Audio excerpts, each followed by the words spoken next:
You are listening to another Third Coast Nerds podcast. I'm not putting pants on for this. Deal with it. Doesn't it feel good? Doesn't it feel good? Very beautiful. We'll let it ride for a little while. Am I supposed to take my pants off? You may very well. I don't know. I disagreed. Pants on at the podcasting table. I'm kind of commando right now. And at half-mast. Feeling pretty good.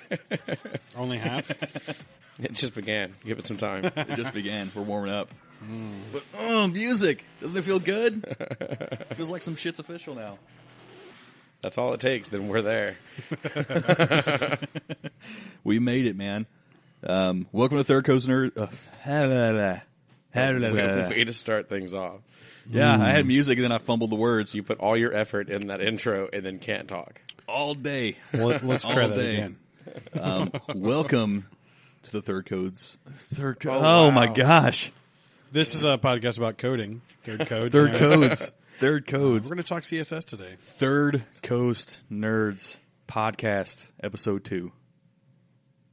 There. And silence. Yeah, because I didn't mess it up, and I feel pretty good about that. I want to clap, but I think it would hurt our ears. Well, thank you all for coming. Had a good one. So I just decided to let it hang. What's going on, guys?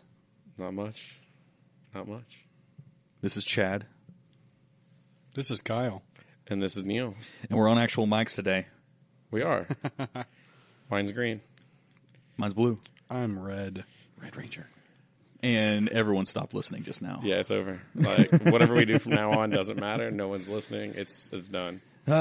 So lots of new news about conventions in Houston coming up in the summer. Some more guest information. A convention that just decided to go ham and say, we're going to do a show. We don't know where. We don't know when. No, they know when. They don't know where or who. Okay. Yeah. And they pretty much brought their name back. They added a word, but the Houston Con is now Space City Comic Con. Comic Con. Yeah. Well, it was silent before. Yeah. So, But what was it before? well, originally when we went, it was Space City Con. We got our lifetime memberships. They were doing 2 a year. That was when we met Miltos, the big Game of Thrones, and Galveston. Good fun times. Ownership or management changed, and the name went from Space City Con to the Houston Con. And instead of headlining Game of Thrones, they headlined Star Trek Axanar, which was entertaining, but it's not Game of Thrones. And then now they've changed it back to Space City Comic Con. Well, the year that they switched it, they also had a new con coming to Houston called Amazing Houston Con, which we went to, and it was pretty awesome. It had a lot of good comics there. It was indeed amazing. Was I it have to say. Was it Amazing Houston Con or Amazing Houston Comic Con? Oh, shit. The convention itself wasn't so great, but Rob Liefeld made that show for me anyway. And Jim Lee just because he drew Batcan for me. This is true. I didn't make that one. There were a lot of cons last year. Yeah. Yeah. I'm still recovering. I only did the two. I did Comic Palooza, which was my first one back after a long hiatus, and the Amazing Houston Con. And I only went to that one for Jim Lee and Rob Liefeld. Like, I actually didn't. It was like maybe one hall, I think, at George R. Brown.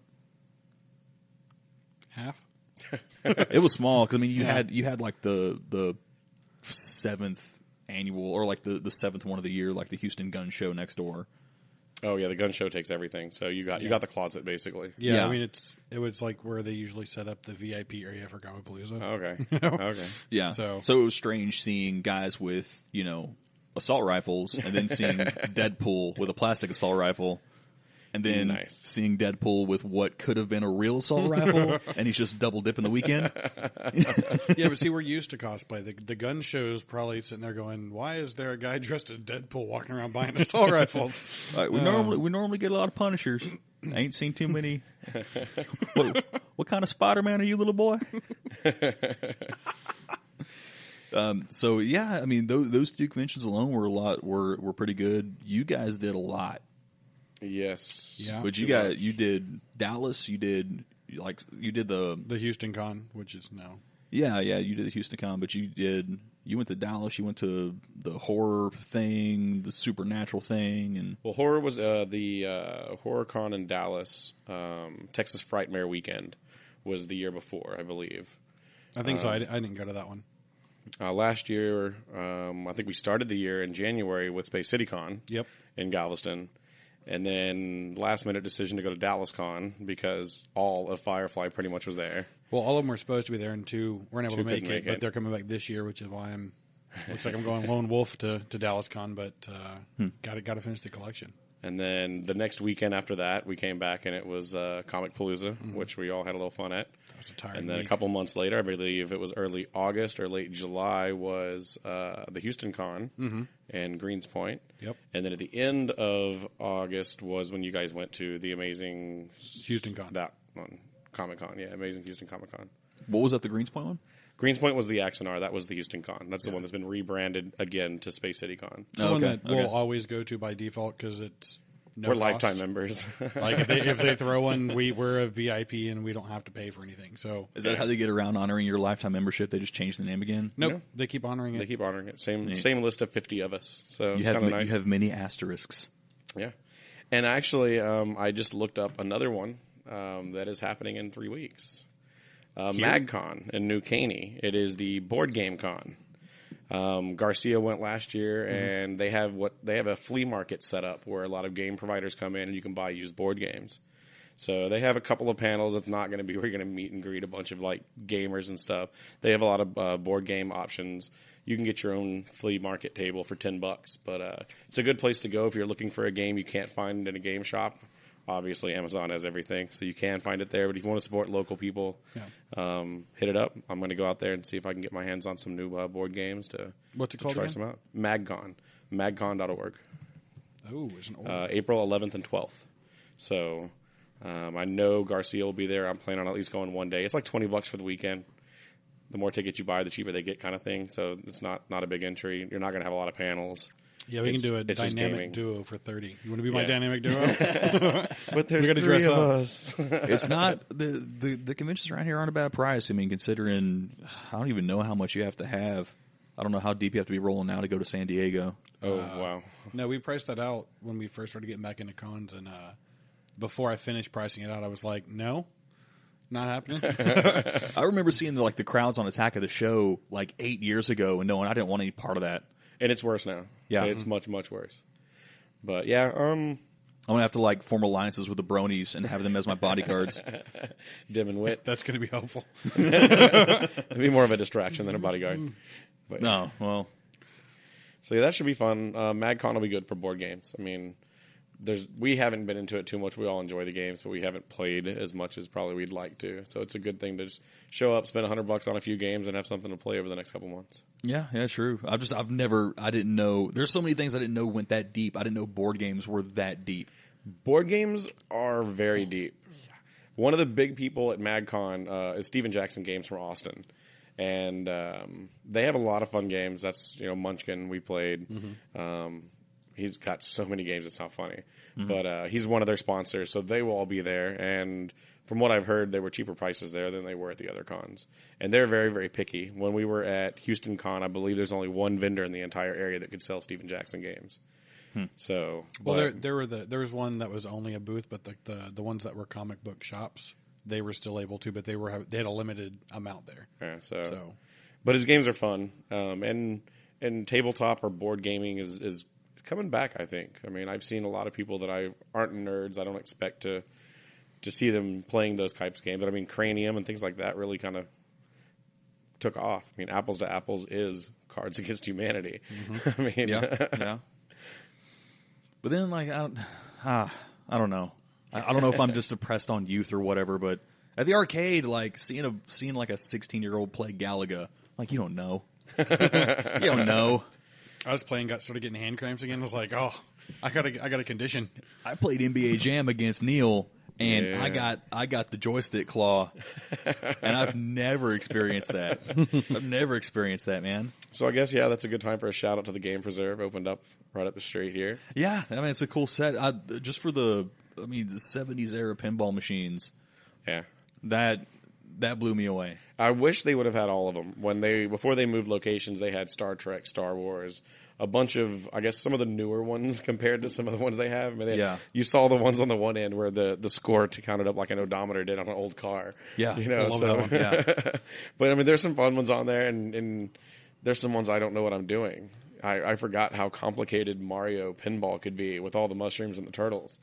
I mean, there's so many like side stories going on that pinball machine. And that's what's great about the owners there. I mean, because they started this as like a hobby, and now they'll tell you, okay, well, that's what you want to. You want to hit this first, and then just repeat this over and over, and that's how you get your high score. Like they know everything behind them. I'm just like, I hit the thing, and they hit things. Like that's the fun part. Yeah, we had some fun. I mean, a group of five or six of us went up there, and some of us got our monthly membership, so $25 a month to play all the arcades you want. And it's BYOB. It was good time. I doubted how much I would attend, so I didn't. I got the one night. I got the $15 one night thing, and did a couple of laps around, and I had to wait way too long for NBA Jam. Yeah, we did. And Ninja Turtles didn't work. Ninja Turtles worked, but the problem there, since you don't have to put a quarter in to play, a lot of the people just walk away from the game halfway played. Yeah. So you walk up, and Donatello and Michelangelo are getting beat down, and the controller you grab is not even being used. Like, you press the button, now you have three people you're trying to move across the screen, or you can't move. Yeah. So, I mean, you either let them all die, and then what game was it that we went to that had 211 lives? There were several. There was one, X-Men, I think. Yeah, X-Men was one of them. X-Men, I think Dazzler had 230 credits racked up. And the special ability button didn't work. Yeah, special ability button didn't work. The mutant ability. The fourth player on NBA Jam was mapped all incorrectly, so to shoot, you press the joystick left. To run down the court, you hit the pass button or something like that. Yeah, Robert did really well with none of the controls being the right way. He learned them real quick. And he was up by 8 at halftime and then let the game slip away after he had mastered the backwards controls. I think it was better that he did better when he didn't know. Yeah, he did. That night, I really enjoyed my win on NBA Jam with the final screen of you with the reverse dunk over your head, and the ball was a quarter of an inch from going in, and it's like game over. It's like, yes. See, I went the weekend before you, and there were a few games that y'all didn't get to see there, but I think that's because they're repairing them. Which ones? We went to play Area 51, which was one of the big ones. They were like, oh, why didn't they have that one? Well, I went to play it, and neither one of the guns would shoot on the screen. It would just reload over and over and over. So you're just like, I can't win. So they mapped the trigger to reload. Okay. Yeah. So I saw Killer Instinct getting repaired as well. Yeah. And then like Monkey Balls or something that everyone liked to play. Yeah, the skee ball as well. Yeah, skee ball was down, but it should be back up. And there was a little comic book store in the back, Kaiju Comics. Yeah, that was cool. I like to go into an arcade and then walk into a room and get that new comic book smell. Oh yeah, that's nice. Yeah, that's always good. And the guys that run that place, they're actually really nice guys. Josh Mills, one of our friends, he's buddies with them. They did, I think, fighting together when they did the MMA stuff. So I got to meet them when they just did kind of set up a table at the old location. They're really personable. They're like, you want anything, we'll order it. Like, you know, they're there for the fans. So we can order it off Amazon though. Yeah, that's the sad thing too, man. I think I've let comic book stores slip. Yeah. Because now, like, I don't keep up with new stuff. I don't order new comics. I order all trades, and they come straight from Amazon. I haven't actually set foot in a comic book store in probably a good 8 years.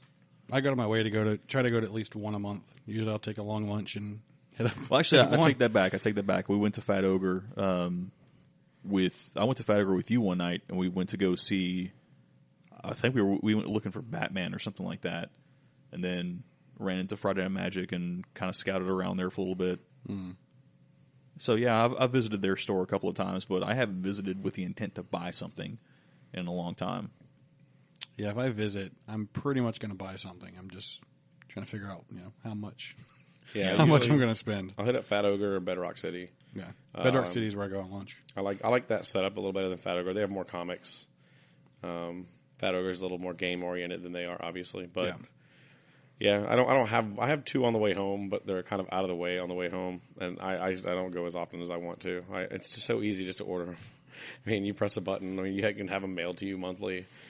You ain't got to worry about it. So can't we just call and be like, hey, do y'all price match? But there is something about going to the store, though. And I think one of the bad things is there's so many little keychains and coffee mugs and stuff like that. So when you do go in, you buy your 4 comics or if you want all the alternate covers, your 8 comics, and then 6 things off the register. And the last thing that I bought when I was going to comic book stores regularly, I went to Bedrock City because they're the only ones that carried the actual Bristol board comic book art paper. And back when I was like selling comic book strips in high school, that was the board to do it on because it looked legit. Like it had the blue lines on the sides and everything like that, and had all the publisher information.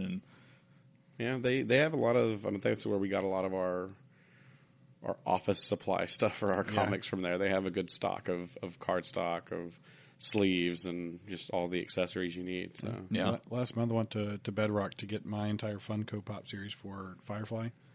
I did it on lunch, and they were like, "Why don't you just order them offline?" He's like, "Because then I can't tell my kids where I got them." Like, you don't have kids. Well, one day I'll make it'll be a story. Yeah. I ordered. One of the last times I was there, I got all new backing boards for my collection, and I got a new box. And going back and checking that out last year before Comic Palooza, and pulling that box out, I'm like, "Oh, you yellow! It's yellow now." And some of the boards inside are like starting to age and everything. I was like, man, I've had this for a long, long time. Man, I got some antiques. Yeah. I mean, my first comic book, X-Men 25, which I still have, is well worn and not worth a dime. I'm pretty sure. It has sentimental value. It's got sentimental value, yeah, but that thing's been read too many times. I'll autograph it for you. That'll help out the value. Can't make it worse. I guess not. Yeah. So yeah, we have a number of cons coming up. One of the things I'm looking forward to at Comic Palooza specifically is any panel with Kevin Eastman, because of recent events in his comics. I don't know if y'all read up on it or not. Don't want to spoiler, but one of our good friends, Edward, is up to date, and he has some questions that are going to be amazing to see the answers to. Oh, nice. So we all have that bit to look forward to. I don't want to do any spoilers on here, so I'll tell y'all later if y'all want. But yeah, it's good stuff. Like I was actually excited. Watch out for this one person. Here's his description. Right. He will ask these questions. But yeah, Kevin Eastman should be good.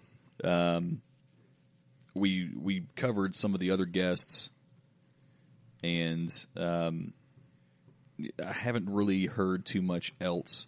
They teased, Comic Palooza teased that they were going to have more announcements, more guests announced, but they've gone, it feels like nearly a week now. I think they made that post maybe Sunday. Well, they have Fonzie now. We got Henry. And they added Michael Zapik and Brian Johnson from Comic Book Men. Brian Johnson was on the list. Was he? Yeah. I didn't see him before. I only saw the Ming Chen guy. So it looks like they added 2 more from last year. The whole Comic Book Men cast was on the list already. I'm hoping for more Image guys. Getting Jim Lee and Liefeld here last year, although for a different Comic Con promotion, was awesome. But I don't know if McFarlane ever makes out of his cave. Silvestri is still churning out incredible artwork. It's to see what he's been able to do come full circle, and a lot of these guys coming back and doing work for Marvel and DC again.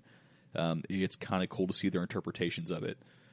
And other than that, I haven't followed. I don't know if these guys get out anymore. There was rumors, or actually Will Spartasio was on the list for Houston Con last year and ended up, I guess, canceling or something, because that was going to be the only reason I went to that one.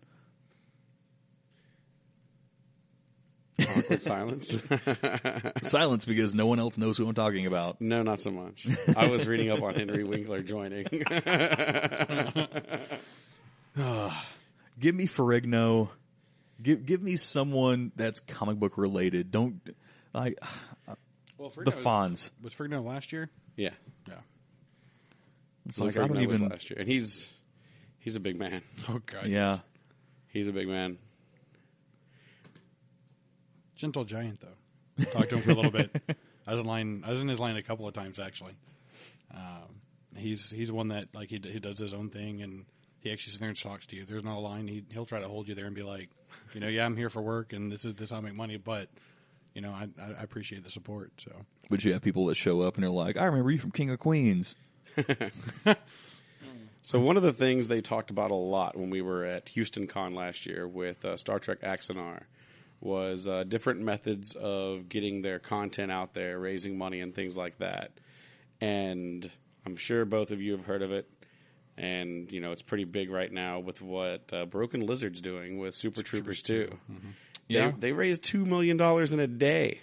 Yeah, I think they were just trying to beat Con Man from, you know, Alan Tudyk. So I think those two they both broke records on the fastest like Indiegogo campaigns. Well, I love seeing it that you don't have to wait for a studio to do something. And, you might have to beg the content owners or the rights holders to let you get something out there. But anyone can, like, we saw that happen with, I'm not familiar with the show, but Veronica Mars did the same thing, where they had a movie funded and paid for by a Kickstarter. Yeah, I mean, they're 30 days longer on this. There's a lot of really cool things you get for different amounts. Yeah. And $2 million in a day. That was slightly ridiculous. I mean, I remember looking at it at lunch, and it was at 1.3 million. And by the time I got home at 6:30, it was at 1.8. And then an hour and a half later, it was at 2.1 million. Yeah, and I'm not quite sure where I sit on something like that, because it's, you know, now movie studios, all they're doing is the big franchises. Yeah. They could care less about small movies. Every time that you look, like, I'm a movie nerd, you look at the Oscar nominations, and it's like, wow, some of these were promoted. A lot of them weren't. Yeah. And you're lucky if they actually made it to your local theater. So that's my catch up to, like, oh, what was big? Because I never heard of half those movies. If it weren't for, like, Slash Film or something like that, I would never know these things existed.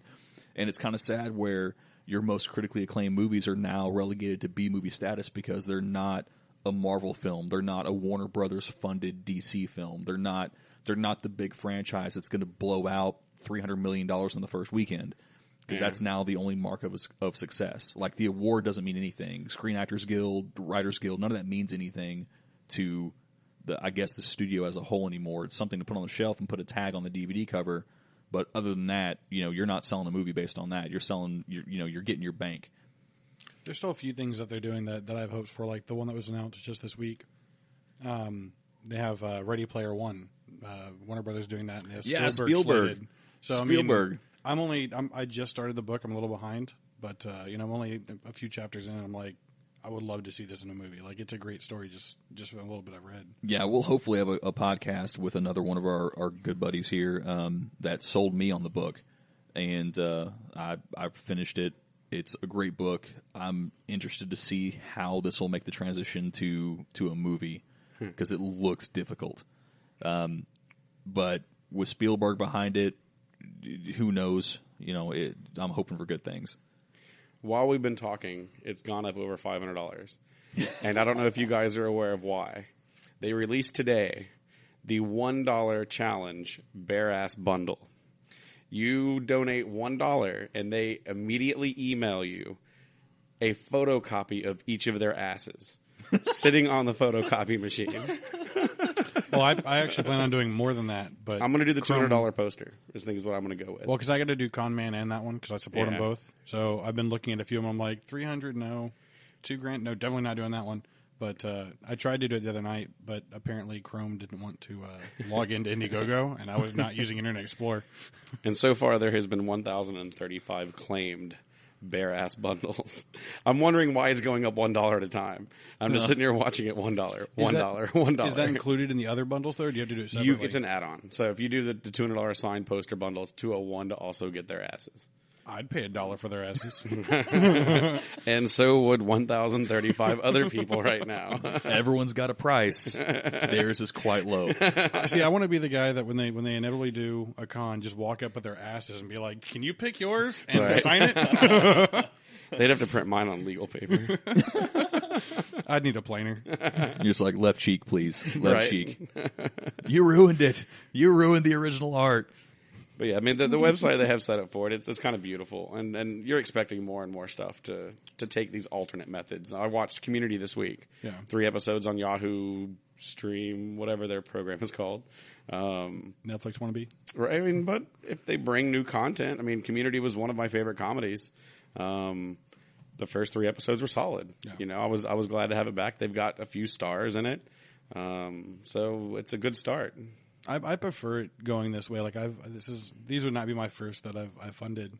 I did one last year for tabletop, and I don't have the time to just sit there and watch them all. But I was like, I like this. You know, I want to support it.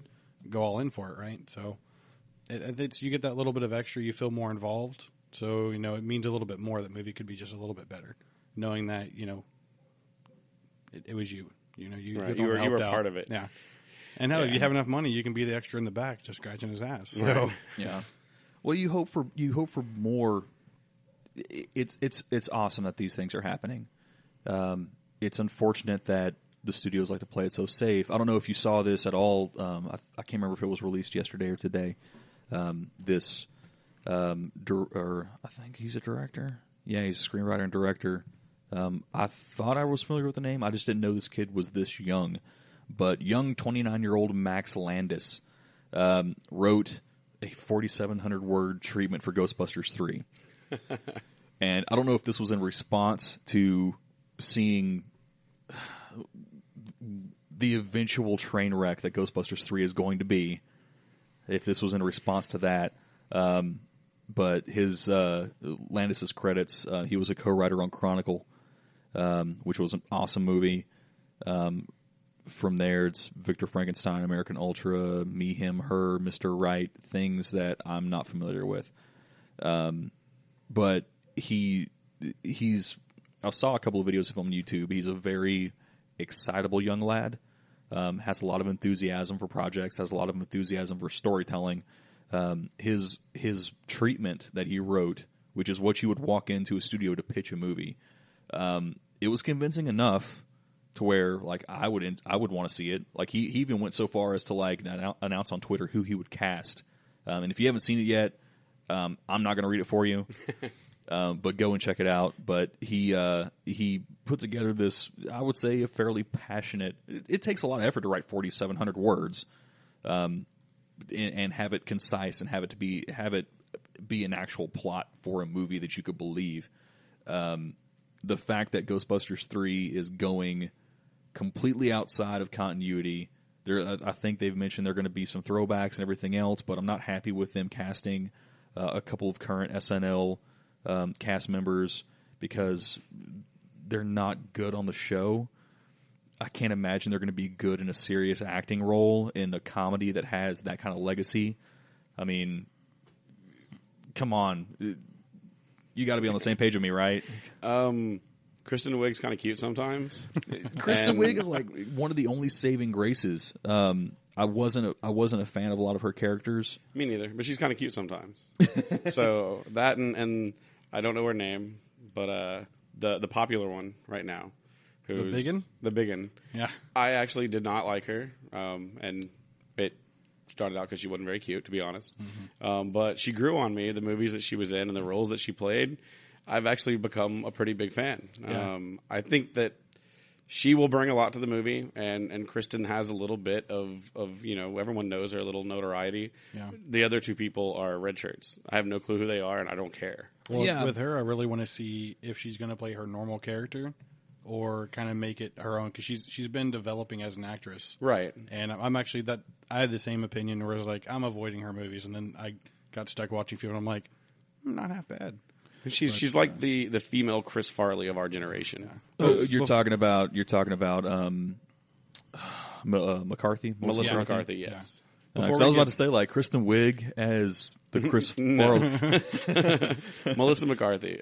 Maybe if she ate Will Ferrell. There was that movie she was in with Jason Bateman where Identity Identity Theft. Yeah, that one was entertaining. And there's been a few others. There was one she was in with. Well, St. Vincent was good. I haven't seen that. St. Vincent. I mean, Bill Murray. Oh, okay. Yeah, that one. Okay. But something like Tammy. I didn't watch Tammy. Yeah, I saw previews for that one. That was when I still was like not going. The trailer was enough. Yeah. And I'm like, you could be better than even her side bit. Her side bit in, what was it, Hangover? No, it wasn't that one. It was This Is 40. I don't. She had a side bit as like a disgruntled parent in This Is 40, and it was great. It was great. It wasn't over the top. It was sort of like, restrained rage at this very conservative parent. And it was great. It was great for the role, but seeing something like Tammy where it's like you don't need to do dance moves to sell a movie. You know, you don't need to, like, Jim Carrey's talent is over the top, but a lot of directors will make him do dance moves to sell a bit, and he doesn't need to. Like, he can carry weight as an actor. Oh, definitely. And McCarthy can too. But her dancing is pretty funny though. Yeah, but there's a lot more talent there, and Kristen Wiig too. Like, I see her as kind of the subdued, kind of the, I wouldn't venture to say the female Bill Murray, but I see her kind of fulfilling that role as sort of the one that's kind of in with the audience with knowing how ridiculous this is. Yeah, I can see that. Before we roll too much forward, you're originally talking about the guy that did the script. Can you put that on our Twitter so everyone can kind of look for it? Yeah. We'll be easier to find that way. Yeah. We'll link that up hopefully and get that going. But back to you derailed me, man. Oh yeah, you derailed me hard. I waited for like 2 seconds of silence. I was like, all right, before we get you mentioned Bill Murray. Yeah. And today, someone posted a picture of Bill Murray on the internet, and he is where most people post pictures. And he's surrounded by 3 cast members of a very popular show right now. He's surrounded by 3 members of The Walking Dead. They're all in their garb. He's wearing a cowboy hat, a dress, it looks like, and a sweater. And a lot of people are wondering if he's going to be a certain cast member moving forward on the show.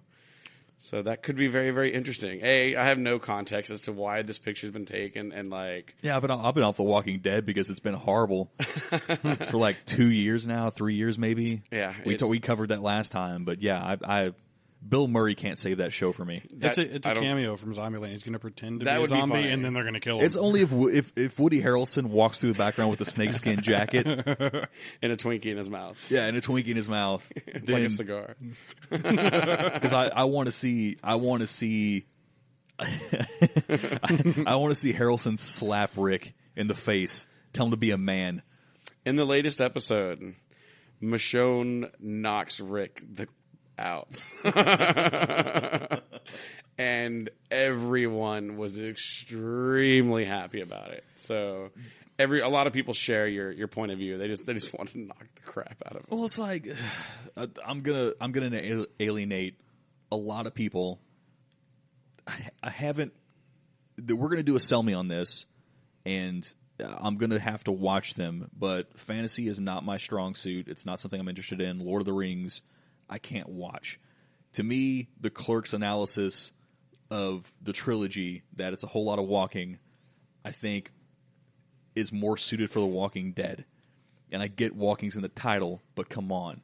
Like, all we're going to do is walk around, and there's no, we have to soap opera it up. There's no tension. You're in the zombie apocalypse, but you're still going to let your kid go traipsing through the woods and not care. And your kid gets out of line. Like, he can still go to the bus stop and go have a Lunchable and have a good day. There's zombies. Punch your kid in the face. Amnesty International doesn't exist anymore. Child Protective Services doesn't exist anymore. Punch your kid in the face and tell him there are zombies in the woods. Knock it off. Oh, you're going to make a great parent, Chad. I would make an excellent parent during the zombie apocalypse because, yes, I would strike my child to wake him up to the fact that there's zombies in the woods. See, I would dress up as a zombie and just scare the crap out of him. It'd be more entertaining. That worked out very well for Bill Murray. Yeah, and you would be Bill Murray and you would get shot. Thinking about it, never mind. Because Jesse Eisenberg don't play around. He's got cardio. He checks the back seat. Oh, very nice. Double tap. Always double tap. And I don't think you could. I would like to see you run more than one lap away from a zombie. Well, we don't have time for this, but you'd have to go into the discussion as to what kind of zombie. Mm-hmm. There are different styles of zombies. You have zombies that can run, zombies that can walk. Yes, I can run away from the type of zombies that I think would be chasing me. Mm-hmm. Same. So once that adrenaline gets pumping, you're good. 28 Days Later. No. No? No. Those zombies are fast. Those zombies are fast. I just mentioned that because, you piqued my interest. We're talking about zombies. That was, to this day, is probably the best zombie movie. Those zombies are on steroids. I get it was a virus. I get it was military engineered. It's the Rage virus or whatever. It's still a zombie movie, and it's still gorgeous. It's still amazing. It was a really good movie. I enjoyed it. The only way I could get away from those zombies if it was downhill and I balled up. Like, that's... Just Sonic the Hedgehog. Exactly. Just go. But yeah, great movie. But yeah, Kristen Wiig, to kind of touch back on her, get your mind out of the gutter. I too got sidetracked by my own comment. Way to go. Her role in a recent movie, actually just last year, The Skeleton Twins. Excellent movie. She co-starred with Bill Hader, and for an SNL kind of alum movie, especially for those two, because those two were probably the strongest on the SNL cast for probably the last decade. Tremendous movie, very well done. It has lighthearted moments, but it's still a dramatic movie. Excellent movie. Recommend seeing that. But her strength as an actress and kind of getting away from the silliness of I wouldn't say silliness, because silly is what made SNL great, and they've abandoned that, and now they just try to do these are the straight man roles, and they go for humor in a very straight way that's just not good most of the time. But at least she could bring some silliness to it, along with Hader. Hader was the best. Is he the last man alive? Is that Hader? No. Have you seen the promos for that, the show? I've seen the promos. I haven't paid attention to them strongly enough to know if that's him or not. I don't think it is. I want to say it's... Hader's the one on the commercials where he keeps cutting his finger on the phone. I'm not familiar with that commercial. You should watch it. It's fun. I don't watch commercials. You should. Your How boy do you cut Hader. a finger on a phone? It's a cracked screen. And Okay. every time he swipes... Okay. I'm sitting there I going, thought that was Hader. How could you... I'm thinking it was something recent. I have no idea what you're Oh, talking no, this has about been right a now. minute. It's been a minute. It's been a minute. Yeah. I got to look that up now. Commercials. Because I have yet to see it. I have yet to see the episode of the show. It looks good, though. It's one of the SNL people, but now that I'm thinking about it, I don't think it's Hader. No, it's not. It's Will Forte. Okay, yeah, they're the same person to me. Far from it, man. That's what's wrong Far with Saturday from Night Live. That's what's wrong with it. I can't tell their people apart. Now you can, because they all their faults stand out as individuals. The last person I liked from Saturday Night Live was Andy Samberg. So I thought Sandberg was still there. I thought he was still doing shorts. I don't watch it. So I don't watch it either. That's just the last person I knew that was on it. The internet tells me what's good on Sunday morning. The last thing I enjoyed on that was Dick in a Box. Yeah, You missed Mother Lover then. It couldn't have been Dick in a pretty Box. much Same thing, pretty much. It's fucking hilarious. the things that make it worth watching. It's kind of sad that things that make it Saturday Night Live worth watching for the last, God, I don't know, 6-7 years have been Justin Timberlake and Andy Samberg. And even then for just 5 minutes an episode, Yeah, exactly. once a season. That's bad. It's been good.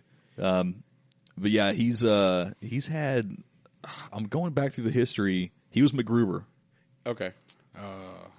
Was not a fan of MacGruber. I was a fan of the real MacGyver. I didn't see it. The real MacGyver? Or No, I MacGruber? didn't see MacGruber. I watched MacGyver when I was 4, but Love that show. I don't like the look on your face. it's pretty much everything that I've tried to go back and watch from my childhood that I thought, hey, this will be good.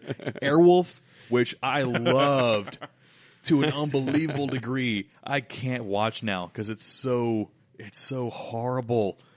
That's why you just remember. I won't go watch Knight Rider again, but I will remember that it's awesome. Knight Rider was tremendous. Even better. You have no idea how big a fan I am of Team Knight Rider. Oh, yes. I was very happy watching Knight Rider followed by 21 Jump Street on my 13-inch black and white TV in my room as a kid. On UPN. It was, yes, UPN network. It was beautiful. And for everyone that was born, God, I don't know, after 1990, would you put that date on it? Maybe 92?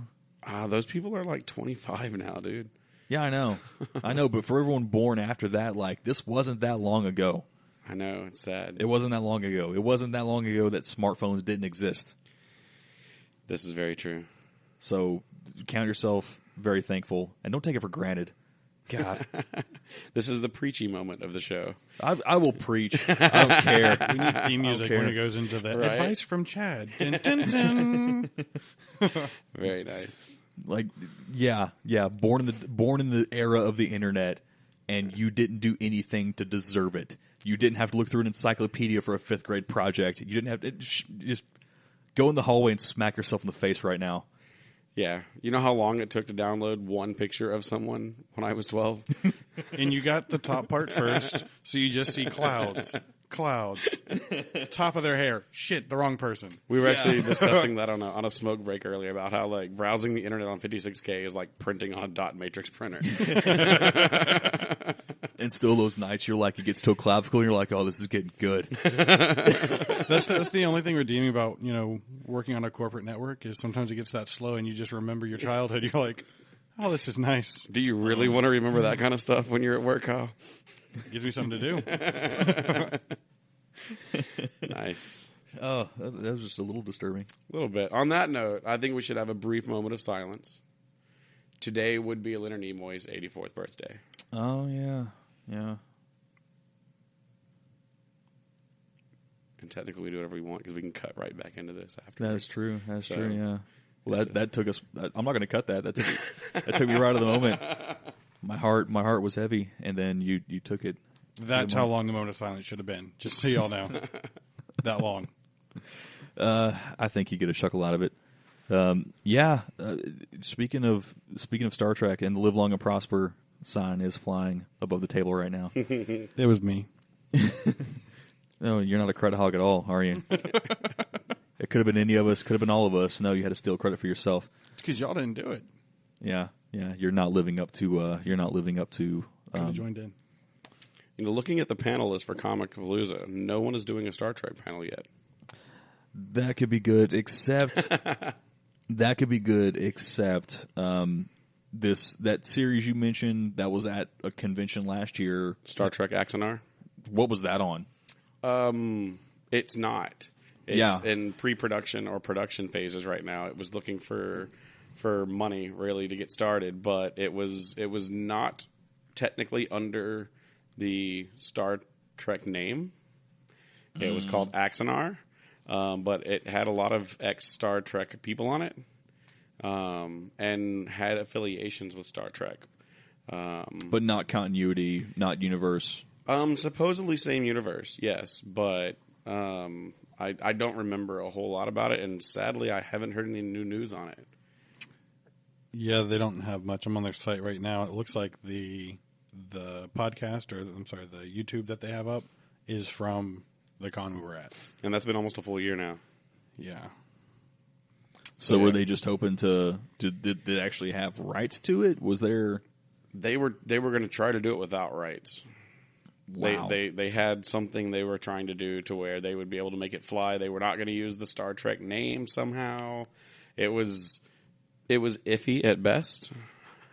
No, I was wrong. They're actually building the studio right now. Okay.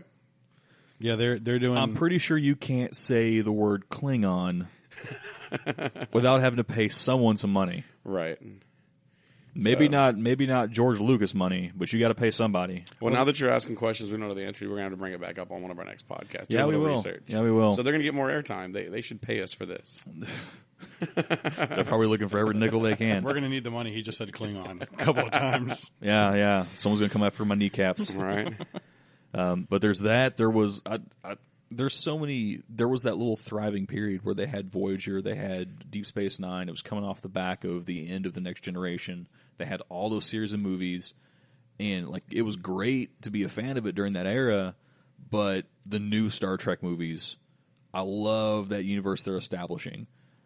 Like it's nice. Yeah, both movies have been really good. They've been well done. I really enjoyed them. A lot of people bought Trekkies aren't happy with them. They're not the same. But I think as a reboot, they've picked a good cast. I like really having good cast. I like having a little grit there. I like the fact that they show that, like, space is not easy. Exactly. It was it was always kind of off-putting. Like, yeah, there was like some good aspects to the whole utopian society thing. Let everyone share. Everyone share. We have this box that spits out Earl Grey tea if you just ask for it nicely. I like the fact that the new movies have some grit to them, and it makes it look. It gives you the sense that space travel is difficult. Space warfare is scary and dangerous. When J.J. Abrams, when the ship blows out and it goes dead silent in the theater, you're like, wow, someone did it right. And it's pretty. Yeah. Everything is pretty. I mean, the shots. It might just be that we're not on a tube TV anymore. When the last time we watched all of these, but man, like those scenes in those movies with just the fight scenes and just the tasers going off everywhere, it's very well done. Those are the only ones that I've actually just had the urge to watch, and I looked at my Blu-ray collection and it wasn't there, and I'm like, So I actually had to buy it online streaming because it wasn't on Netflix or anything yet, and I was just in the mood, had to watch it in order, first and second. So I actually own that one multiple times because of how good those things are. So. I would say, I don't know if you're familiar with it. I actually have gone back many, many times, but some of the later seasons of Deep Space Nine, I've got them all. But going back and watching like season, what did they end on? I think they ended on season 7. But like 5, 6, and 7, that whole I'm going to get it wrong because I didn't follow it closely enough, and I didn't think I was going to get quizzed on this by myself. But like the whole Jim Hadar war thing and the whole Federation going after like the battle over Deep Space Nine and everything like that, was tremendous. That entire story arc was tremendous. It's like when both Voyager and Deep Space Nine put a halt to the whole episodic, we got an hour to tell a story, and next week we're not going to remember what happened. Yeah. When they actually tied everything together, where just about every episode was to be continued, because it was a bigger story arc that spanned several seasons, which was bold for them because, like, I think they were on UPN at the time. Both shows were on UPN. Yeah. And there was always doubt over whether or not they would even come back the next year. So to keep putting up with that and to try to conclude a season, I think Voyager was actually cut short. It was, yeah. Yeah. So they had to trim that off, but Deep Space Nine, I think, went to its full expectation of like 7 seasons, I think. After Shatner and Patrick Stewart, most people don't think that anything good is going to come after those two. I mean, both of those people are icons. I mean, people line up. I mean, I've seen both of them at panels at cons, and it is ridiculous. Those same things are happening to the people in the current movies. Yeah. You have Siler from Heroes, who's played in a couple of things, like Spock now. He's, there's bigger lines for him than Zach Quinto. Zach Quinto, than most other people when he shows up at a con, when he graces us with his presence. Yeah, I mean, well, not for nothing. I mean, the guy's a tremendous actor. He is. Very, very good. And you got Uhura, who's also in Guardians of the Galaxy, Columbiana. Everything I've seen on her. Yeah, those people they're not just showing up for Star Trek. Like, all of these people are very, very tremendous. And speaking of Zoe Saldana, The Losers, if you haven't seen that movie, God, go see it. Go see it. Chris Evans, Saldana. It's one of the most unsung movies. Like, and it's still rooted in a comic book. Yeah. I mean, go watch it. It's tremendous. The only thing I'm concerned about is one of the reasons those two shows had the following they had is they were TV shows. They were in your house weekly.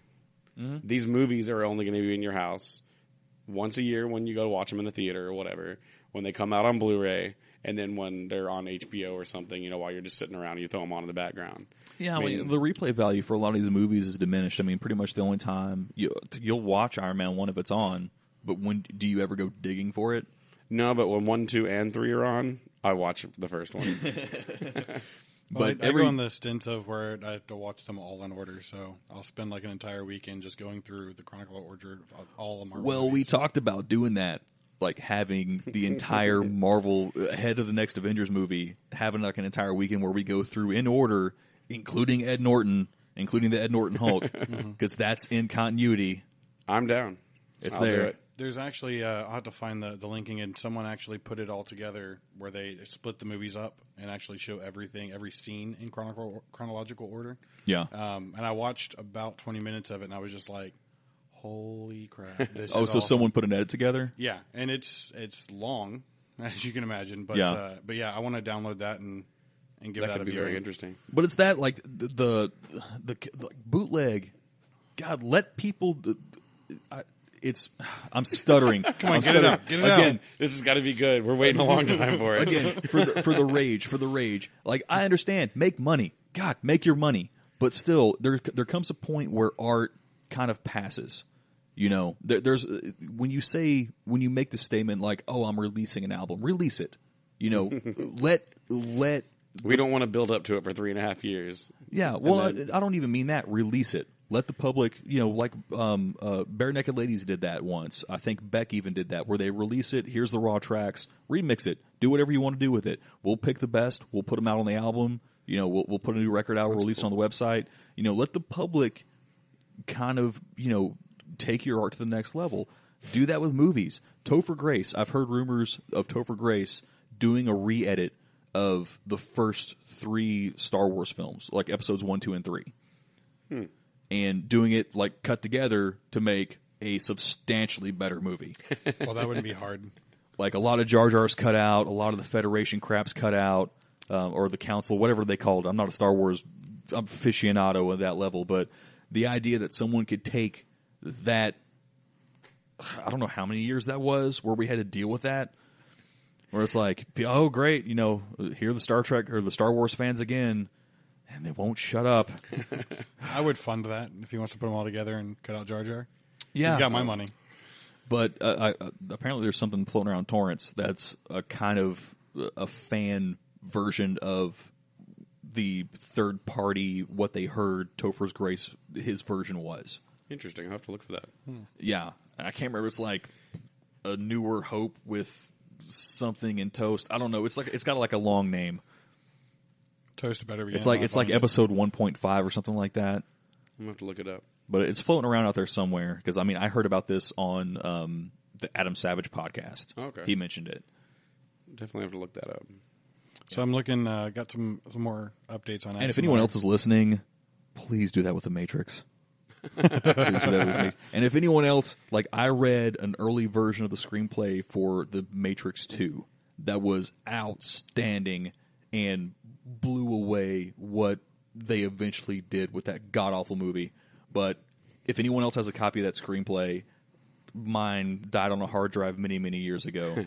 But back when you could get bootleg screenplays years before the movies came out, what was floating around Hollywood, they would leak, and they were good reading. Doesn't happen much anymore, if at all. You may get something that was released for awards consideration for like the Writers Guild, but you don't get like true released bootleg scripts anymore. And there's one out there for Matrix 2, an early draft. I'll have to go find that now, too. And while you're hunting for that, it's well known, it's very popular. Read James Cameron Spider-Man. Read James Cameron Spider-Man. Ignore the fact that he wanted to cast Ed Furlong as Spider-Man. Nice. Just do yourself a favor. It's actually a good script. But that's enough for my screenplay geekery. All right, all done. You had something. Yeah, Axonar got a quick little update from their site. They have it kind of hidden. They really need to make it easier. But when we went to Houston Con, get the names confused in my head again, they mentioned that they're going to be doing multiple Kickstarters for each phase. They had a nice little PowerPoint for it. But apparently those have been going well. They're going to have another one starting in June, probably June 1st, to do some of the major launch events. So looking at some of the screenshots, and I haven't gone through the movies yet, the little videos they have posted, but it looks like they're making a lot of progress, and they're on path for what they said they wanted to do. The demo they showed and talking to all the guys, it was cool. Yeah. Like, it was not the headliner I would have expected for that con after what they did the year before. Yeah. But, I mean, we got to sit there and get autographs and meet all the people, and there wasn't a whole lot of people around. It was a smaller con, so we spent 20 or 30 minutes talking to the main people. Multiple times. A couple of times, yeah. And, I mean, they were very, very nice. They knew about what they were talking about. You know, they were looking for all these other different ways to kind of work the systems and things like that. Yeah. And, I mean, I appreciate that. We've seen more and more of it. Mm-hmm. And they were having fun. I mean, 3 or 4 of those guys were from other Star Trek franchises, and They did it because it was something to do and it was entertaining. Well, that's the whole point, is to have fun, in my opinion, right? So, And with the reboot, like we were discussing, that's a whole new cast, a whole new crew, everything. J.J. Abrams is doing wonderfully with it. And this is kind of a little bit different. This goes kind of back to the old school, like, Deep Space Nine, The Next Generation. I don't think he has the next one, though, because he's doing Star Wars. Yeah, he doesn't anymore. I don't know who they've picked up. Hopefully it's not Michael Bay. But for which one? For the new Star Trek movie. Pretty sure that was released. I'm trying to remember. No, it'll come. It's 2016. Director Justin Lin. Yeah, I don't know who that is. Well, Runner. Okay. Fast and Furious 6. So I mean, he knows how to handle action. He was on the TV series Scorpion as a producer. I'm looking at the wrong IMDb here. Well, it's his, but those are all his producer credits. I'm more interested in directing. He did True Detective. He did 2 episodes of True Detective, or actually coming up. He's doing next season, I guess. Yeah, I guess he's well known for Fast and Furious 6, Fast 5, Fast 6. Is he doing Fast 7 or Furious 7 or whatever it's called? No, that wasn't one of his. He did Tokyo Drift, which sucked. I'm not a car boy like you are, and I'm very attracted to Asian women, and that movie sucked. Yeah, so aside from, I don't know. Not a whole lot of, I don't really see. His resume is not all that big yet. I mean, it's deep. What are your thoughts on J.J. Abrams going from Star Trek to Star Wars? I hope Lucas has no part of it, and I hope Abrams is allowed to run with it. He's done great in pretty much everything he's touched. You know my opinion on Star Wars. I do, but our fans don't. Do tell. I'm not a fan of Lucas. I think the entirety of his run on anything, the only thing that made those films work is everyone else around him. From ILM, the special effects artists, his DPs, everyone that was doing work around him. If you've read his treatment for like the Star Wars episodes 1, 2, and 3, it's like, Anakin comes out and he fights and stuff, and he gets thrown to a volcano, and then he wakes up and he's Darth Vader, and it's time for a sandwich. I don't get the sense that he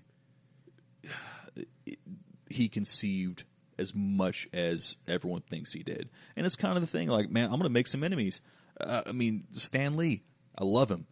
The thing that irks me the most, no one talks about Jack Kirby. Well, that's kind of Kirby's fault. He didn't put himself out there. Well, he didn't sell himself, but he at least, he deserves every bit of credit. Stanley's a good hype man. He's a good creator. Everything. It was.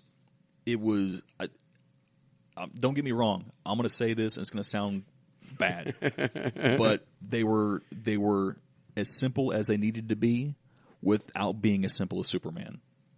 Okay, I can see that. They had character problems. It wasn't just like, oh yeah, there's this dude and he gets powered by the sun, and the only thing that can kill him is a freaking rock from another planet that doesn't exist anymore, right?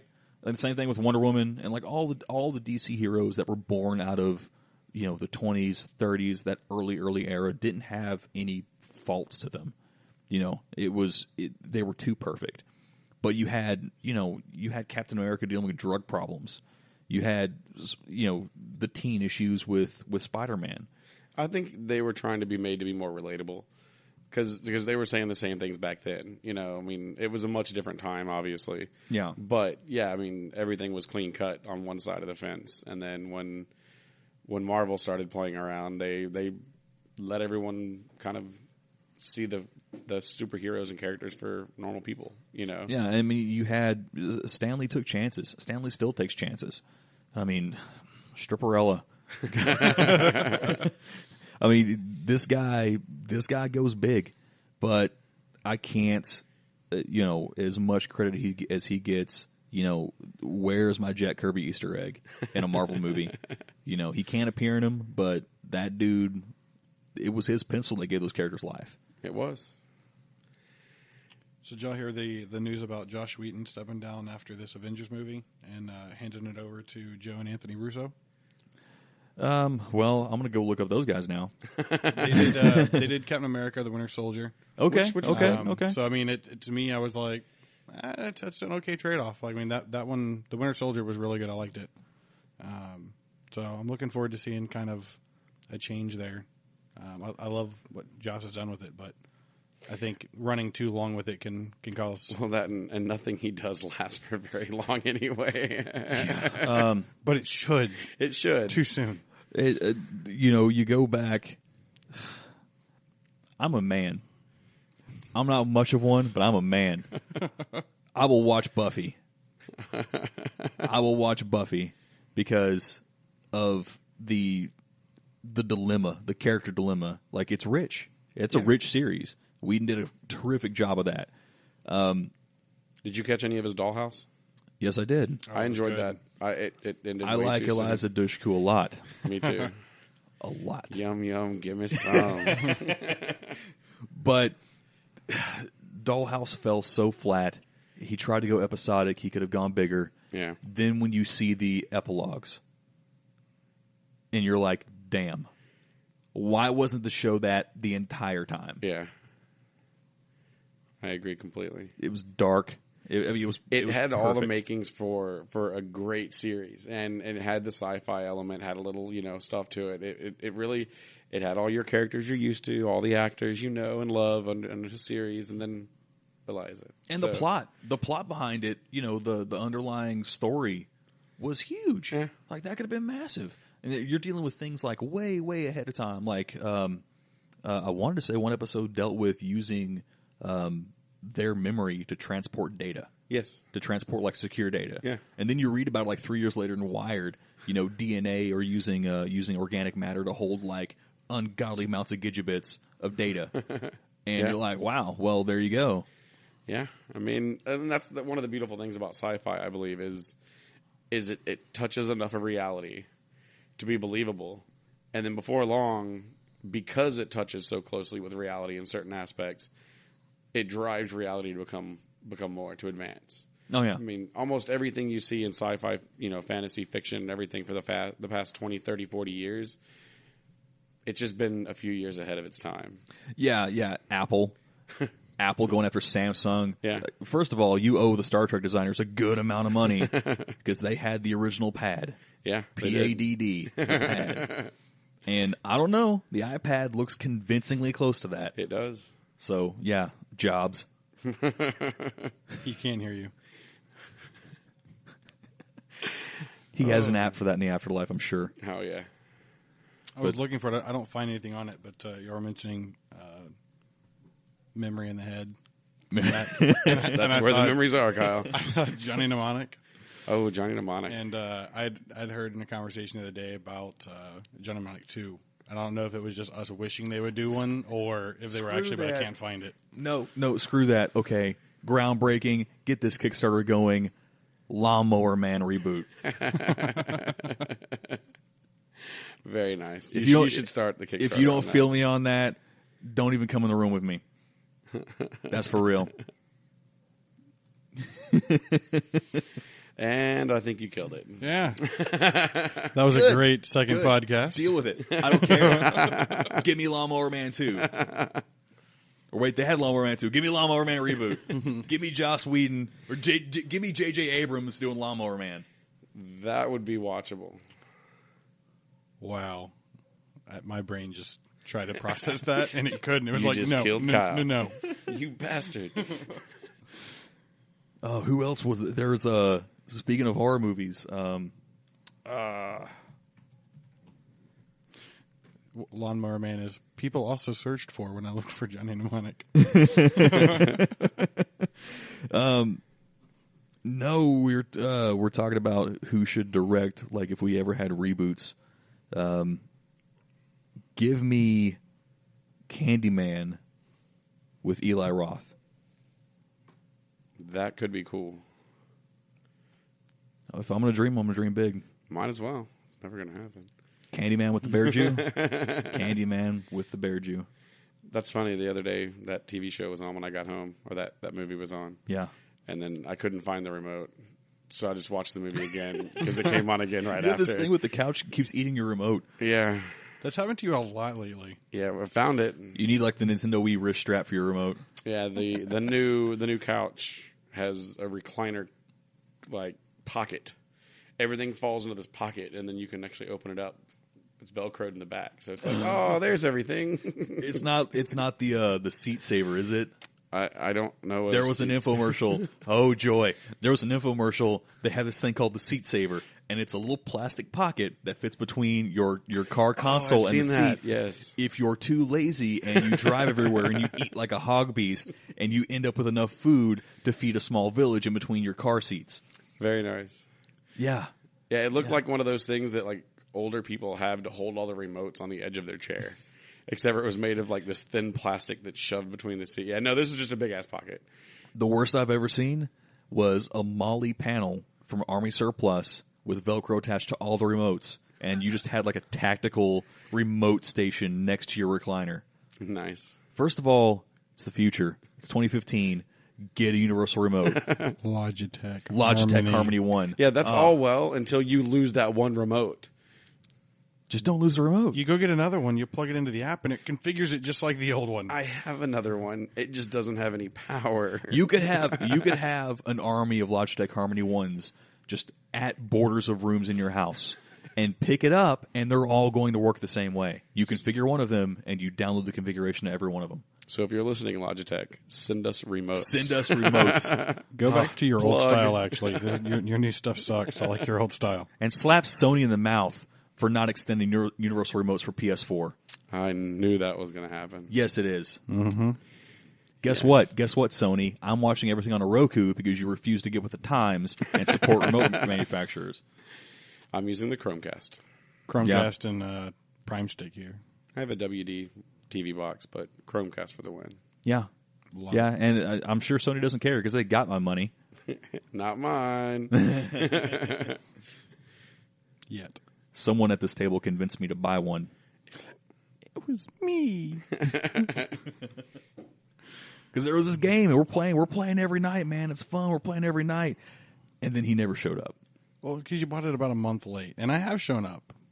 I Yes. quit for a little bit. I'm back, and then now neither one of us I played this week, game so- for 3 months. He talked you into spending upwards of $600 to play a game with him. one game. For 1 month. For one game. 1 game, 1 month. Well, That's how fun I am. we're still playing it, but the only reason why we're playing it is because that's the game everyone else is playing. Because you're pot committed and you spent $600 so you can play this one game. Oh, I'm deep. I am deep, man. Let's pick another game. When's your what was that game? The Division. The Division. Yeah. They should really pick a date because it was last year. Now it's sometime this year, so I'm expecting like 2018. Is it made by Blizzard? No. Okay. Then Tom it Clancy. maybe It's a sooner. Tom Clancy game. I'm thinking they're seeing what's going on with all the fallout over what Destiny is and all the fan, people aren't really happy with the way things have gone, and no one's really happy with the fact that the next DLC is 2 months away and they keep recycling the same, like there's just not enough content there. The last DLC came and it was maybe 45 minutes to an hour worth of content. That was good money, man. Like, that was a lot of money. There's a lot of fun little games on there. They're like Resogun and things like that are multiplayer that, it's worth it for. So I'll get you a list that we can download and we can play something other than Destiny and still have fun. It's the only thing in my house that plays Blu-rays. So that's, I guess, one plus side. See, I helped out. But guess what? Blu-rays aren't getting paid, or they're not getting played because I have to pick up a freaking controller to play them. So there you go. First world problems. Yeah, first world problems. Yeah, stop treating me like I'm a criminal. First world problems. But did we have anything else to go over, Cons? I thought you had some stuff. Did you already talk about it? For the most part, yeah. Most of my stuff was Tapcast related. Okay. But for Kyle and I, Guild Wars 2 has finally announced they're releasing a expansion. Ooh. Yeah. Roger was telling me about that the other day. I'm about to build a new computer. Right. This goes hand in hand. Because that's actually one that I still have installed. I've logged in. Actually, not this year. It's a new year. I logged in late last year. just to see how things were. I had a lot of fun with the game. It's just you get to max level so quickly, and they didn't have more content. Yeah. And this one's supposed to bring a new world versus world map into play. So if it's done right, we'll have to see. But that's just something to look forward to in the near future. Yeah, I'm getting a PC again that we can do back and forth. I'll be playing PS4 while that loads. And for our Game of Thrones fans, apparently the Game of Thrones writers have been given all of the information for upcoming books. Yeah, I read that they were going to spoil the next books. They're going to spoil, but then after the next book, they are going to carry 2 completely different storylines. Good. The show is going to finally getting that separation I bitched about last week. Deal with it. Exactly. There's no more of this, the book did it better. It's going to be different. Just because you read a book doesn't give you the right to own a property forever. You read a book. Congrats on your literacy. Deal with the fact that the show might be different or might be ahead of your precious little book. That's why I love this comic I pulled up. I'll let you come over and read it in a minute. But it's Control Delete, one of my favorite comics. His little sillies. He's talking about the news you just told us, where the book is going to be surpassed by the movie for a while. And the last comment, he's like, "But I love being able to look down my nose at people that haven't read the books yet." And I immediately thought of a few friends of ours. You ain't seen the show yet? And I'm just like, Yes. So I'm looking forward to the separation, and I really, really hope other things like take on to the same thing. Finally, just Walking Dead's like, we're done. We caught up to the comics. We're moving on. Just get that level of separation so they're 2 separate entities the way they're supposed to be. Well, you're 2 different art forms. Exactly. You're 2 different art forms. I've never, Picasso didn't try to make newspapers. That's probably a bad analogy. I'll clean it up later. But just deal with the fact that you're not the same. Yeah. You're not the same. Don't cry about it not being the same. See, those people bother me because they're kind of short-sighted. They're only enjoying one thing. If I watch the TV show and read the books separately, I'm enjoying 2 things. Yeah. I'm getting twice my money's worth. Do you want the perfect example for that? What's that? Ender's Game. Do either one of y'all read the book? I read the book when I was younger. I haven't read it in the last 10 years. Book is amazing, but when you watch the movie, they miss a large portion of the book because you can't fit that in a 2.5 hour, 3 hour movie. Like it'd be double the length of Titanic. That's how long it would have to be. It was very much. They were great, both of them. It was very much the same with the Hunger Games. Yeah. Where the second film just assumed you knew a lot. Oh yeah. And skipped a lot of stuff. Still haven't seen the new one. But it worked as the movie. It didn't really work as the movie. I thought it did. I thought it all went okay. So when I go watch a movie, I mean, I had 6 years of experience reading screenplays years before the movies came out. Yeah. So I had time to make my own movie in my head. I go watch the movie, totally different experience. I would delete that history from my brain for the 2 hours I was in the theater, and that was it. That was the new experience. Oh, wow, neat. And then later on I'll compare notes oh, wow. That's so much better than them. Not at all. Not at all. Just enjoying the fact that they were 2 different experiences. Yeah. So technically, in my head, I got to see the movie directed by 2 different directors. Yeah. And that's kind of the way I approach things that I've read and had movies based off of them, or even comics or Walking Dead, things like that, is when I read it, I perceived it a certain way. Yeah. Now I'm watching the way a different group of people perceive it. Yeah, but having gone to watch the second Hunger Games, dealing with the 2 hour time span where I have amnesia and forget I read the book, I'm like, that doesn't make any sense. We got to Act 2 somehow, and now we've just sort of stumbled into Act 3 without any explanation why we're here. And I guess I was the only one that had that problem. Yeah, I guess I picked up from wherever it left me, and...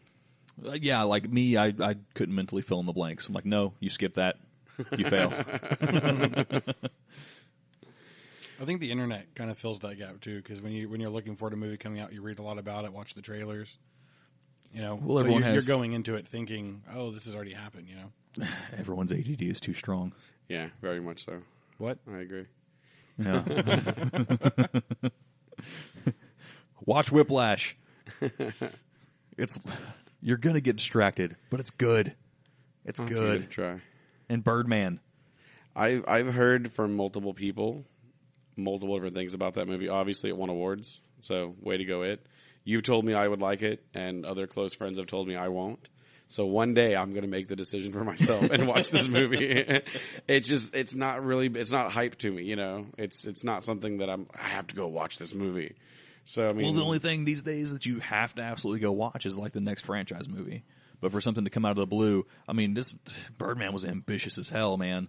I've moved more to TV than movies. I watch a good number of TV programs. I'm right there with you, and it sucks because I'm such a film. I was such a film nerd at one point. But yeah, TV has long since filled that gap. True Detective, tremendous show. That first season, that was like an 8-hour long movie. Yeah, and that's what I like about.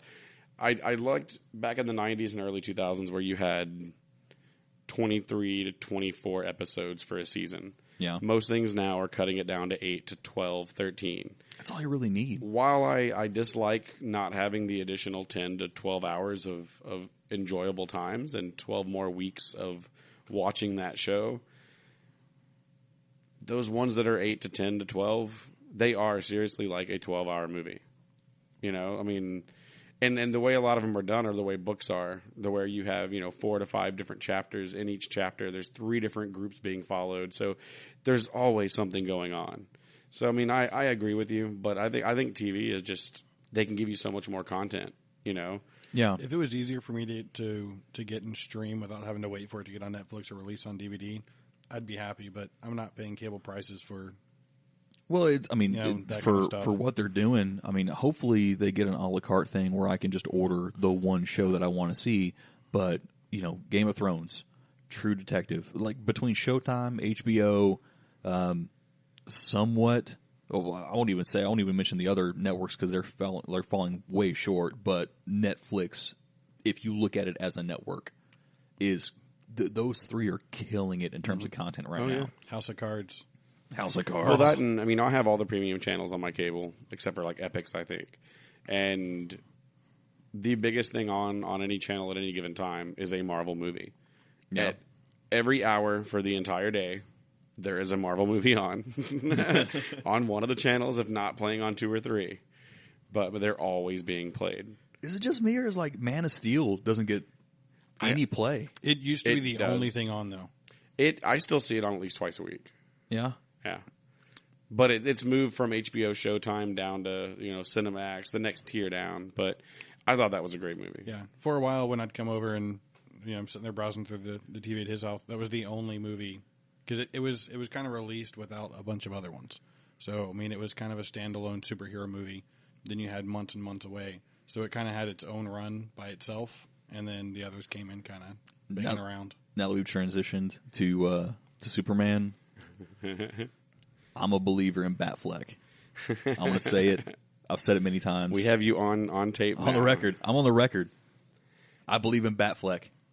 I need to be proven that he's not Daredevil 2. Daredevil looks good on Netflix. It does. It looks good on Netflix. But the first thing that I wrote when I heard his name attached to Batman was I wished he was directing it. Okay. My first thing was, is Matt Damon the villain? Matt Damon.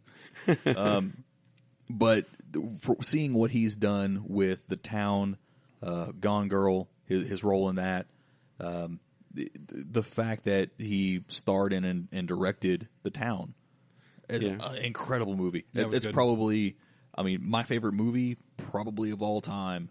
Well, this is going to be a very self-conflicting discussion to have at some later time. But one of my favorite movies is Heat. Heat's a good movie. Just incredible. And to see sort of a callback to that movie in The Dark Knight with Batman and Joker in the room together, and then to see The Town, where you have very much that same feel. Now you're in South Boston. You have this heist group in this very rough area town. These characters, tremendous.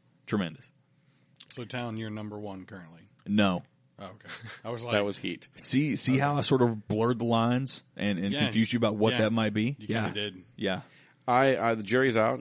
My hopes are not high. My expectations are low. So I'm hoping he exceeds all of them. My expectations aren't low. But I'm definitely not completely confident like I was in Christopher Nolan's, Dark Knight series. So, well, my problem with Man of Steel primarily had to do with Henry Cavill. Okay. And the fact that I didn't feel like he was, I didn't care. I didn't care about him as a character. You had Russell Crowe. Played well. You had the two dad figures completely steal the movie from him.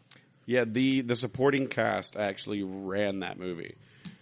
And another thing too, I wasn't happy with the fact that they sort of relegated Amy Adams, tremendous actress, to this role of this sort of like dainty, weak portrayal of Lois Lane. And we had this discussion before, I believe. Yeah. And I agree and slightly disagree. They did kind of throw her around, and she seemed like she couldn't help herself. Yeah. Most of the time, but then she all of a sudden could stand up for herself later. So I think they were trying to show that as growth in her character. But yeah, I think the main character was the weakest link. Well, and I think that at the end of the movie, I mean, it kind of went along with the story for me, because he was kind of just trying to figure out who he was, and he had two shadows above him, his two dad figures, right? They did really well at the casting there because he's trying to come up above that, and at the end of the movie, he did. So I think that the casting was kind of with the storyline, because they were like, okay, he's in the shadow, he's in two separate shadows, and as the movie progressed, there at the end, he was like, no, I am Superman. No, not even really, because he came up. It was such a weak end to that third act. Yeah. Like I like the villain's character more than him. Yeah. He played that character so well. Yeah, that guy's, I don't know his name. He's a very entertaining actor. He's played so many different stretch roles. Michael Shannon. Yeah, Michael Shannon. I'm a fan. Where it's like, I think the only way, I don't even know how you could top that, but and then I can't pronounce her name. Aunt J. I can't pronounce that name. Andre Trow. Who played Ferrora Ull. These names are hard. Well, they're Kryptonian. They're not supposed to be easy. Yeah.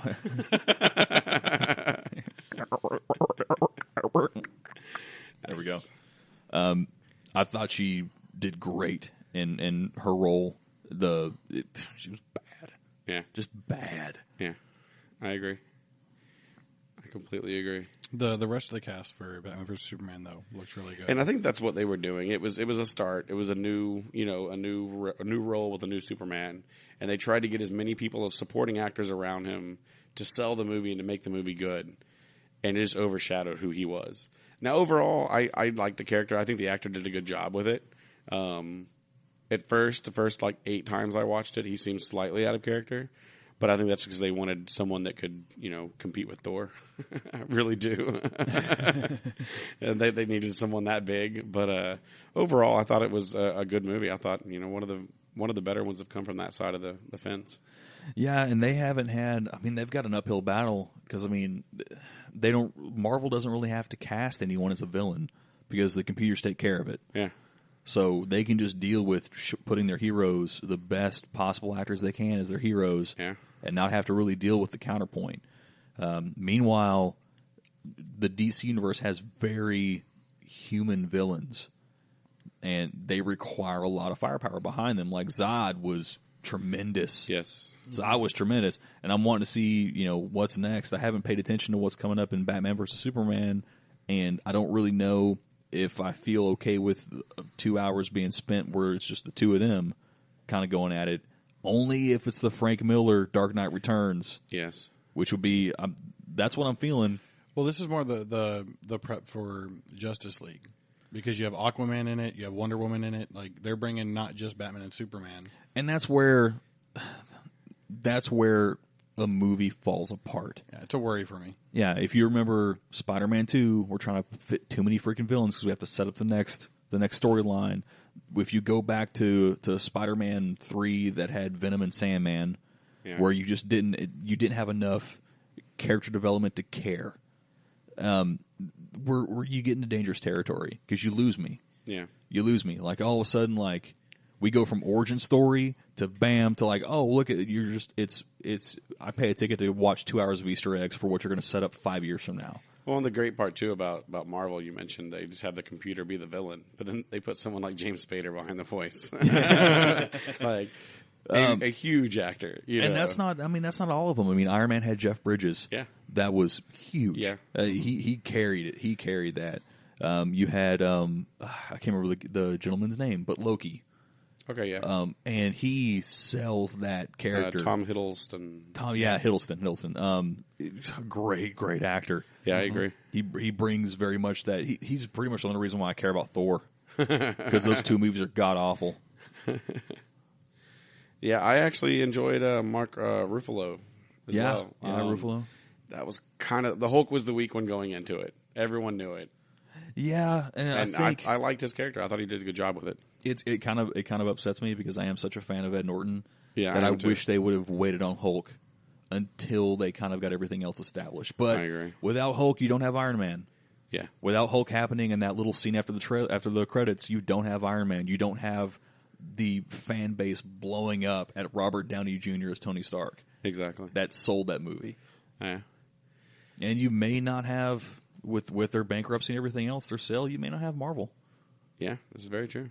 And Stan Lee talked about that last year at the cons. That, yeah. You know, what could have been, what could have not been, really. Yeah. I mean, if you have, you take a look back, I can't remember the kid's name who was originally going to play Marty McFly in Back to the Future. I don't know. Yeah, but if you switch roles, like who do you throw in Iron Man if you don't get Robert Downey Jr.? Yeah. You know, it's an alternate universe that'd be pretty sad to see. I don't know. I agree. Well, on that downer, yeah, way to kill it. We got to come back up. Yeah. Oh, I know my computer's almost dead. But Aquaman, I haven't seen anything about. No. Well, they've shown a lot more, just costume design and different things like that. And I think even if the storyline sucks, they're at least going to have flashy lights to be like, ooh, ah. That, I mean, the dude... Not necessarily a good thing, but... The dude sells me the visual of Aquaman. Yeah, he does. Oh, yeah. And Aquaman sucks. I've never cared. I'm not a DC fan whatsoever. The only thing I've ever really drawn into DC-wise is Batman. You can't really get me to care about Aquaman. But seeing him as Aquaman, I was like, that could be bad. Yeah. Well, meeting him in person, like, he's bigger than I am, right? Yeah. So, I look up, and then I think of... I have it on PlayStation 4. It's a little fighting game for all the DC. Yeah. And the special move for Aquaman is he, like, puts his trident through you, holds you up, and then, like, water and a giant shark comes and eats you. It's freaking hilarious. So I just imagine it's at this moment that Warner Brothers would like to thank that random programmer for selling that one ticket to the movie. Yeah. So, like, I just, like, he could do that. You know, I want to see a giant shark just appear out of nowhere. Sharknado.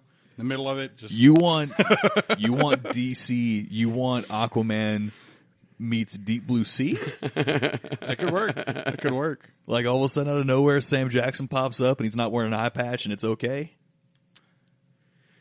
Yeah, I got sidetracked. I pulled up Scarlett Johansson's IMDb. Have you seen See, Lucy? that could be a problem. Yes, I'm a fan of her acting. That not even couldn't even sell me. I'm looking forward to her being Ghost in the Shell. Well, I'm not. There's a lot of things I'm not into, and anime is one of them. Yeah, although Ghost in the Shell was good, I remember watching that back long ago. I have generally fond memories of that. I think it was good. It was. It was enjoyable. But that was in the middle of a lot of things that people were showing me back in the day that Dragon Ball Z, I don't know, friggin' 4 hours the dude's powering up, kill somebody already. Jesus. Let's get on the road, man. Speaking of getting on the road, man. Yeah, it's about that time. About that time, man. Long show. Yeah. Long show. If you listen this far, again, bless you. That extra part was all free. So the extra part was all all free. Yeah, you need to do some voice, like some. It's some late lessons. night. Get it all working over there next time. It's late night again. It is. Yeah, 10. It's already 10 p.m. here, which probably doesn't matter to most people, but we have jobs. Yeah, we do. Unfortunately. All right. Well, for Third Coast Nerds, I guess until next time, guys.